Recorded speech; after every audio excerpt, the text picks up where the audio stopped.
You've probably heard of grifting consultancy firms like GamerX, which I've covered quite a bit recently, and how they've had multiple executives stepping down over claims of sexual misconduct, or bigoted firms like SBI and their corpo journalists, who have desperately tried and failed to manipulate a narrative defending their bigotry and corruption. So let's have a bit of fun and take a look at how things are going for them. Oh no, what's this?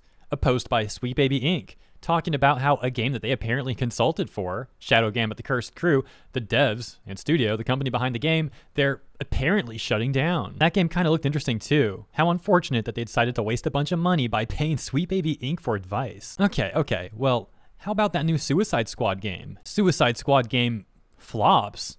Failed to meet Warner Brothers' expectations. Apparently, it's also one of those live service games. Well, let's check out the player count. Over on Steam, this live service game had 13,459 players, and right now it's got 209. Yeah, this stuff doesn't look very good. How about that GamerX firm? Oh, that's right, Niantic was apparently paying them for consulting, and Pokemon Go recently got a ton of backlash over the recent update. Hold on, Volition was also paying GamerX for consulting, and Volition was also shut down after a recent flop, the latest Saints Row, and that's not even counting the sexual misconduct at GamerX, or their apparent issues with the IRS. It's crazy how these consultancy firms virtue signal to people and act like they're the beacons of morality. And yet, in reality, they are full of bigotry, and it's all a grift, some of them even being ran by literal predators. However, the failures we went over briefly in this video are not fully the fault of these firms. The fact is, these gaming companies have been foolish enough to pay these deplorable firms for business advice.